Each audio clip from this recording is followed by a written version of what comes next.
saving money on the sly? It just makes you look cheap. When we got married, my husband used to compliment me, saying I was frugal and a good wife. But in just 2 years, he had completely changed. You're poor and not a match for me. Divorce me because I'm living with my rich lover. Oh, really? How rich is your lover? You seem to think you're supporting me. Well, that's a huge misconception. It's a relief that I can save myself some trouble. I'll gladly divorce you. I'm Rebecca, a stay-at-home mom who just turned 30. I met my husband, Zach, who is 2 years older, through a mutual friend 3 years ago. Zach came at me strong and we started dating right away. After a year of dating, we got married. At the time, I was a receptionist at a major department store, and Zach worked as a corporate employee in a large company. It was a marriage that others envied. I left my job after marriage to become a full-time housewife. Zach's mother is a full-time housewife and frugal. It was my husband's wish that I would always be home to make ends meet and support the family. Zach had lived at home all his life until he got married. He said he had never done housework. However, after marrying me, he started doing most of the cleaning and laundry, saying he didn't want my hands to get rough. Every day, I could feel how much he wanted to treat me like a princess and cherish me. Rebecca, you're beautiful, so stay just the way you are. He used to say such things. In response to my husband's feelings, I also made an effort to save and manage our finances. 1 year into our marriage, we were blessed with a cute son. Zach took paternity leave and actively participated in childcare, earning the nickname Involved Father from those around us. For the future, we decided to keep a childcare diary together, and Zach bought a diary made of high-quality paper. At first, he willingly wrote about childcare and our life together, but eventually Zach stopped maintaining the diary after about half a year.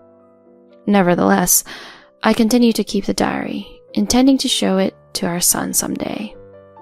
Zach's attitude changed dramatically around the time our son turned 1. Not only did he stop keeping a diary, he stopped taking care of the baby. He stopped doing any housework that he used to take the lead on. Moreover, he started finding fault with my childcare and housework. He began to complain. Your food just tastes poor. You should dress this kid in better clothes. The house smells and it's depressing. The husband who used to praise me for being good at saving money? Where did he go? Moreover, he started coming home unusually late, and the opportunities for the three of us to have dinner together became almost non-existent. On weekdays and holidays, he would go somewhere by himself. When I asked him where he was going, he said he had to go outside because the house smelled so poor. He also kicked my son and me out of his bedroom for crying too loudly at night. I had no choice but to sleep in the living room with my son. Eventually, Zach stopped even holding our son. Then one day, after sending Zach off to work and finishing cleaning and laundry, and as I was preparing to take our son to the park, the doorbell rang loudly. Hello? Looking through the peephole, I saw an unfamiliar woman standing there. Regretting my hasty response, I decided to open the door. Good morning. Do you know who I am? The woman, adorned in branded items from head to toe, spoke impolitely. I shouldn't have any acquaintances like her. After pondering for a moment, correct. I'm Zach's girlfriend. This kid is your son, right? And you're the wife. She started talking. I couldn't make sense of the sudden situation, and I was about to take the word of a woman who had just arrived out of the blue. "Anyway, I need to talk to my husband. Could you leave?" But she replied, "I'll stay until Zach comes back. If I leave it to him, it'll take forever." And she refuses to leave. If this kept going on, being trapped in this conversation at the doorway was getting unbearable. I reluctantly let the woman inside. "If you hear my story, you'll probably want to break up. But well, you seem to be short on money and there's a baby, right? You won't leave Zach, will you?" she said. Conveniently, our son started crying. "He's crying, so could you please leave?" I said, but she showed no sign of caring and started talking incessantly. She, the same age as me, turned out to be a president's daughter from somewhere and fell for Zach at first sight, actively pursuing him herself. They quickly grew fond of each other. It's been about 3 months since they started dating. Suddenly, she showed up uninvited, not even paying attention to the crying baby. I couldn't believe how little etiquette today's president's daughters seem to have. "Do you know what Zach says about you?" The woman couldn't stop talking.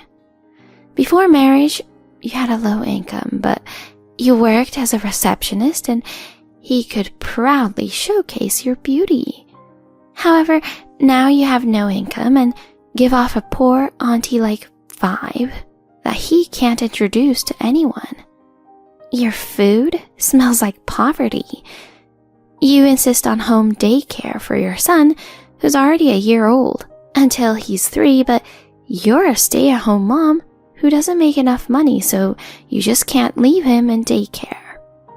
He calls you a parasite for not working and living off him just because you two have a child. There's more, but do you want to hear it?" That's enough.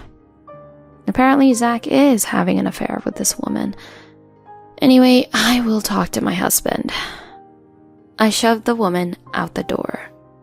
"Hurry up and get a divorce, okay? Oh, and I don't want that crybaby either." With these parting words, she finally left. What on earth was that? "He's a messed up father," I muttered while soothing my son. Late at night, Zach returned home. "I have something to talk about." What is it? Are you tired? If it's just complaints about parenting, say it somewhere else. His usual dismissive response. But I said, "Today, a woman claiming to be your girlfriend was at our place." As I began speaking, Zach's face turned pale for a moment, and he began to get flustered. However, he quickly composed himself and said, I'm the one earning the money, you know. You can divorce me if you want. A poor woman like you can't survive without me, right? Even now you're struggling with childcare. Working and raising a child is impossible for you. Oh, and even if you work, with your abilities, can you support the child? Trouble will just come your way. He began threatening.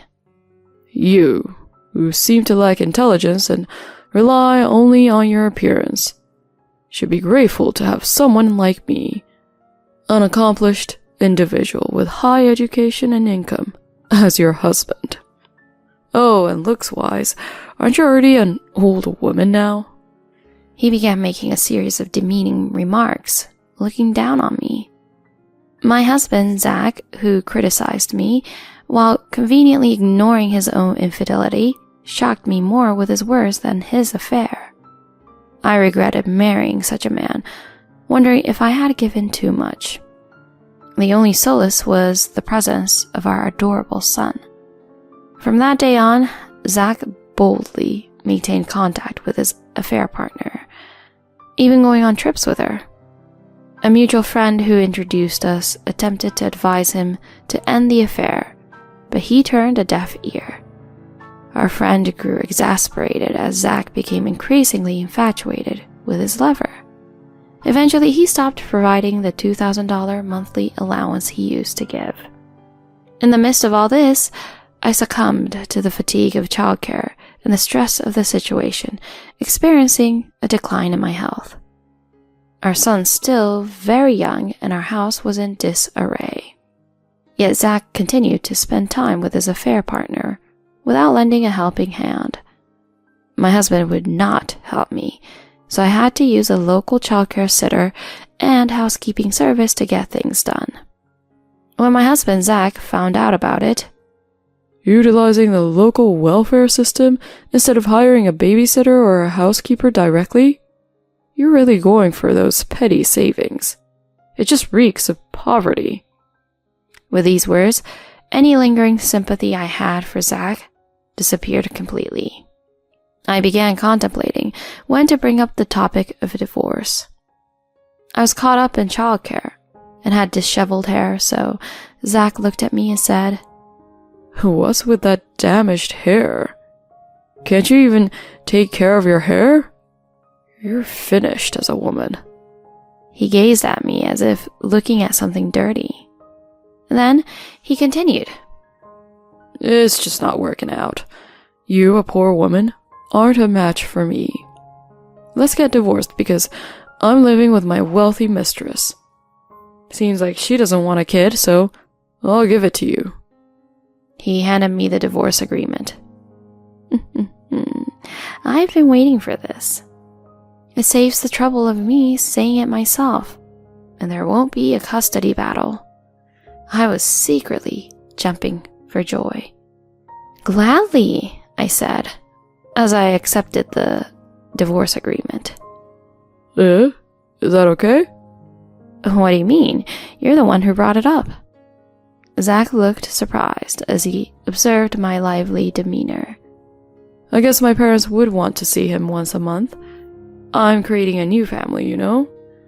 It's like having an extra burden, and I don't want to see him if I don't have to." He says, "I'll hand over child support during visitations. About $140 a month until he turns 18. It's enough for your poor son, right? Even after divorce, I'm doing the right thing. Aren't I generous?" He stated an amount well below the standard child support calculation table, and I couldn't tell if he was ignorant or just stingy. It was unexpected for him to bring up child support. But I'm not only claiming child support, but also alimony. I look forward to it. I immediately began preparations to leave the house. As I packed my belongings with my son in my arms, Zach approached and said, "A single unemployed mother like you can't afford rent, right? Can you even find a place to rent? You're practically an outcast with no family to return to. I live in the luxurious mansion of my affair partner. I'll do you a final favor, sending your belongings. It's probably some rundown apartment near a supermarket, right? Leave your new address." I remained silent and left a paper with the address on the desk. A few days later, Zach visited my house with a moving company. Despite being outside of town, Zach had made the effort to visit.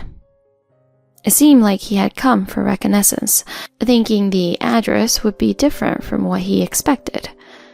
"Huh? Why are you living in a place like this? Found yourself a new man, huh?" He asked with wide eyes. My new residence was in a well-known area, famous for the wealthy mansions. My father died of illness when I was very young. My mother raised me with her own hands, but she died 3 years later as if to take my father's place. Then my maternal grandparents raised me. My grandmother also died when I was 20. My grandfather was a well-known wealthy man who died 2 years before I married Zach. My mother was an only child, and to my grandparents, I was their only grandchild. So the whole estate was inherited by me. It's a house I own. Since we got married and moved out of town, it has been vacant. Combined with other properties, it's worth around $1 million. I haven't been able to manage it properly. As you mentioned, being a parasite and poor, it's not as grand as your lover's residence, but it's a comfortable place to live. I spoke with a touch of sarcasm. Zach couldn't hide his surprise. What? What do you mean? He started to say. I didn't want to waste my time and energy explaining it to this man, so I kept silent. So that means it's my asset too, right? Surely even after a divorce, I should have rights to half. It's shared property, so hand over half, whether it's money or land. Give me my fair share. He made this outrageous demand, leaving me completely astonished. It's premarital property, so it doesn't become shared property. You, being highly educated and earning well, should know this common knowledge. Who told you that? Your face might be good enough for a new boyfriend. Are you a lawyer or something? He continued with absurd statements. As I stayed silent in disbelief, Zach, as if adding fuel to the fire, continued with more and more absurd statements. Unable to bear it any longer, I spoke up. I'm not relying on anyone for support. The statements I made earlier are common sense, I believe. I was enrolled in the law school, so I have some knowledge, although I haven't used it at all because it's basic common knowledge. At this, Zach responded. What? Weren't you just a high school graduate? I've never heard about that, you traitor, he shouted. I think you're making assumptions about everything, and I think you have made up your own mind about me. And the one who deserves the name traitor is you, the one who cheated on your wife, I said calmly. Then Zach said, What's with that tone? If that's the case, you must be rich. Return the moving expenses.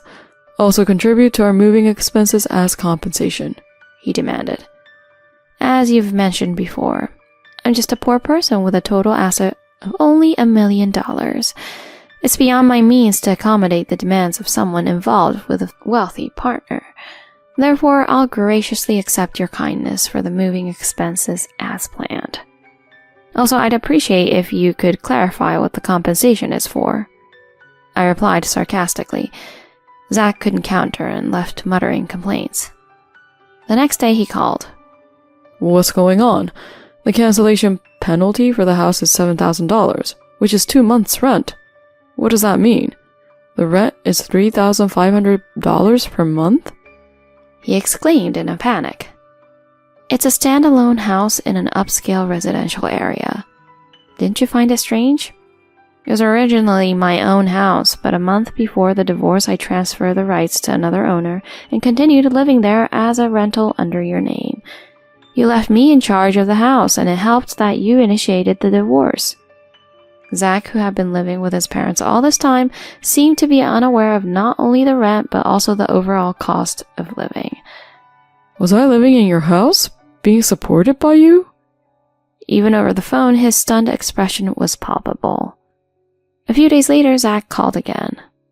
Hey, what's the deal with child support of $550 and alimony? You're rich, so you don't need it, right? He seemed anxious. In fact, while I was preparing for the divorce, I had recordings of his verbal abuse and evidence that he didn't give me my living expenses. The luxurious diary Zach had prepared had subtly transformed into a notebook documenting not only our child's growth, but also the emotional abuse by my husband. This became another crucial piece of evidence. Furthermore, I had employed a detective agency to obtain evidence of Zach's infidelity. With a lawyer in place, I claimed substantial alimony from both emotional abuse and adultery. I initially had no plans to request child support, but despite having assets, I was unemployed. For the sake of my son, I decided to ensure Zach contributed as a responsible father and included child support in the claim. So you did have a lawyer after all? He started to say that. The lawyer I hired was a woman. It's unbelievable. Zach's level of misconceptions is so pitifully amusing. I can't help but laugh. And then the detective agency's investigation revealed something even more outrageous. The woman with whom Zach was having an affair, the daughter of the company president, was actually a marriage fraudster, and her claim to be the daughter of the company president was an outright lie. She had deceived him, claiming that if they got married, her father, who was the company president, would give them a wedding gift. Falling for the scam, Zach ended up shouldering the entire debt of his cheating partner, who turned out to be a scam artist. However, she disappeared without a trace after the marriage. Zach looked very upset. And Zach, whose wallet is completely empty, "Can you let me stay until I find the next place?" He said this, once again stating something unbelievable. Furthermore, "You must own some apartments, right? Give me at least one free room as a former couple's goodwill." He started making all sorts of demands. Like a weak dog barking incessantly, Zach kept on barking. Knowing that saying anything would be futile, I remained silent and listened until the end. "I assume you've received the notification. I have retained a lawyer, and it's inconvenient to be contacted in this manner. Please communicate through my lawyer going forward. If you wish to have visitation with our son, please file for visitation mediation." With that, I hung up. I blocked all phone calls and emails. Not having to hear Zach's foolish talk or complaints made me feel relieved. 3 years have passed since the divorce, and there hasn't been any contact regarding visitation. Frankly, I'm relieved. I absolutely don't want my son to meet his father's family, or anyone associated with him. If you are cornered and end up adopting a close-minded personality, it can be quite challenging. I never want to see my ex-husband's face for the rest of my life, and I don't want to show mine to him either. I don't want to be involved. Even now, information about my ex-husband comes through mutual friends. In the end, Zach lost all his assets, had to pay child support for our son, and also paid alimony to me. He's living at home with his parents with a chip on his shoulder. He was fired from his job after getting into trouble at his company due to his highly conceited personality. Despite all the ragging about my appearance, his hair is shaggy and his shirts are always shabby, as he works day and night at a low-paying company. On the other hand, I have built a new house, and I'm living with my son. The large mansion that my husband also knows about was put up for sale, and we built a completely new house in a different area. I also effectively managed other neglected assets, enabling us to generate income. I cherish the precious time spent with our son, who is growing every day, and enjoy each day. Also, I re-enrolled in law school at the same time my son entered kindergarten. I was frustrated when I was younger, but I am studying every day to become a lawyer. The alimony from Zach is well spent on my tuition. Like the cool female lawyer who helped me, I want to strive to become a reliable woman and a proud mother to my son. Life is still ahead of us. I'm going to erase what happened with my ex-husband from my memory and live with my beautiful son, enjoying life together.